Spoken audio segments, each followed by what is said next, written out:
at the end of this really very nice lunch, I'm crying my eyes out in this restaurant. I'm just Mm. crying my eyes out. And I remember Rose saying, what'd you say, Rose?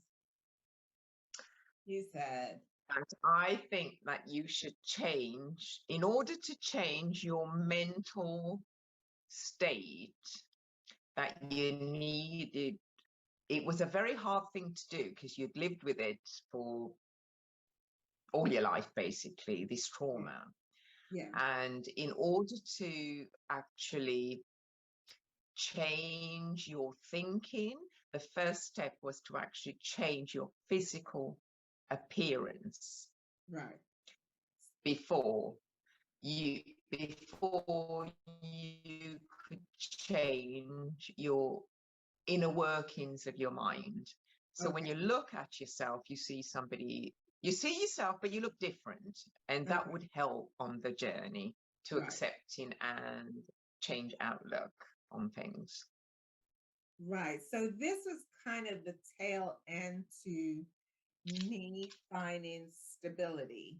So what I Hmm. heard through my crying is go back to America and chop your hair off. I did not.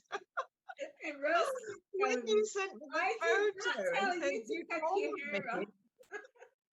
So there's going to be a picture below of me in very short hair. And it so happens that last year Rose was cleaning out her stuff and came across the picture and sent it to me. So now I have evidence of when I chop all my hair off, and you'll see that picture. So, and that kind of worked. I mean, because I've been doing, just so you know, folks, I had been doing the job. It was just taking years and years. It over 25 years of work, conversation, reading tons and tons of material, praying, crying, doing the work to get to the other side of feeling like a victim. And so I want to give Rose her flowers and just let her know that I am just super, super grateful that, I Oh, had someone. baby, you don't have to, we're family, and that's what we're there for. And Mhm. I was just so glad that I was able to say and do something to help you, you know. Mhm. And I think once you did made that drastic change yourself, Mm. I mean, I did not tell you to go shave your head. You didn't quite But shave it, but but it was Rose, that almost that there. point, I Rose, wait a think, minute.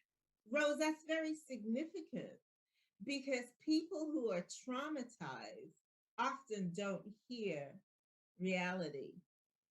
And so it just occurred to me that this was actually another evidence of me not hearing yeah. but perceiving something else. It just so happened that it really worked for me.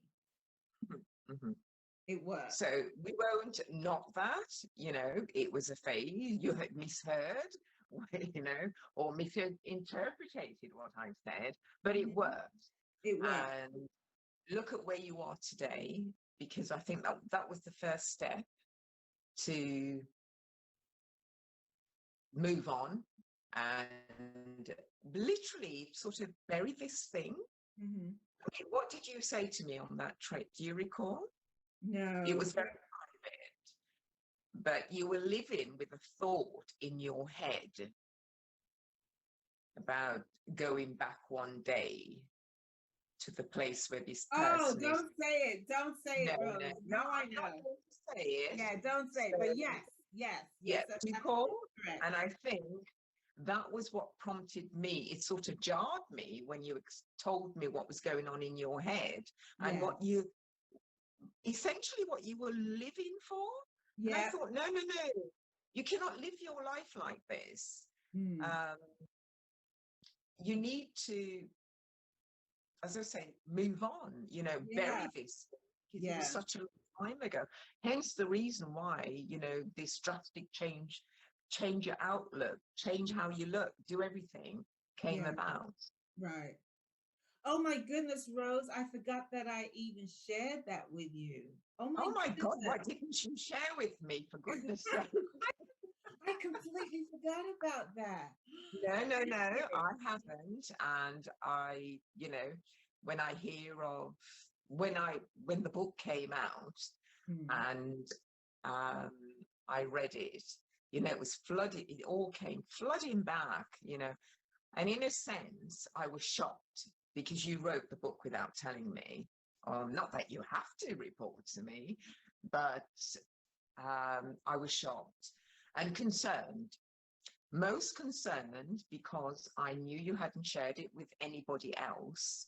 And I was concerned about your church members, your family members in the UK, things like this. So the first thing I did was, more talk, you know, what did I do? Yeah, Expect we this had a to long happen. talk. Yes. And basically that you needed to then approach people to say, look, a book's coming out and I had to do it in order to move on with my life and put this behind me. So that was another bomb that you dropped on me. Yeah, but I'm glad you did it. I'm so pleased. I am so, so pleased. Do you recall the time when I was on my yacht in Spain and you called me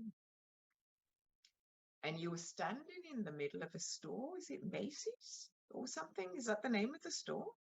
And you were bawling your eyes out. Do you call that? And I thought, and I'm halfway across the world. I couldn't give you a hug or anything like that. And there again, it was our closeness, sisterhood, family. We had a talk. You managed to pull yourself together and then went home. And then the following day, you dropped the door on your foot. Do you recall that? You Oh dropped the my, door on your foot? dropped the door on my foot and ended up in the Oh, emergency so she room. ended up with, yeah, so you ended up with a bad foot as well, which you then sent me a photograph of. Yeah. Yes, so we've been through a lot. You know, my only regret, and there is a regret in our friendship, in our life together, is that we did promise, and I did promise you that when you got married, you said, I want you to be there and you've got to be my chief bridesmaid and all that. And so that was a terrible time because I couldn't be there because my husband wasn't very Yeah. well. If you Yeah. remember, Mark wasn't very well. Yeah. And my house had burnt down. We're in the middle Yeah. of rebuilding the house as well. Yeah. So Yeah. I couldn't come. And so, yeah, that was a hard thing, and I hope you've forgiven me for that. Oh But, my goodness. it was one of those, I just couldn't make it. But I do think of it often, I look at, especially when I come across your wedding photograph and things like that. So, Yeah. Rose, you're in my heart. And um, the time that I was getting married, I mean, you've been there through all kinds of ups and downs. You're talking about bawling my eyes out in the store, restaurants, at college, you calling me, making sure I was okay. There's just been so um, many times throughout our friendship years that you actually picked me up from mm, the floor.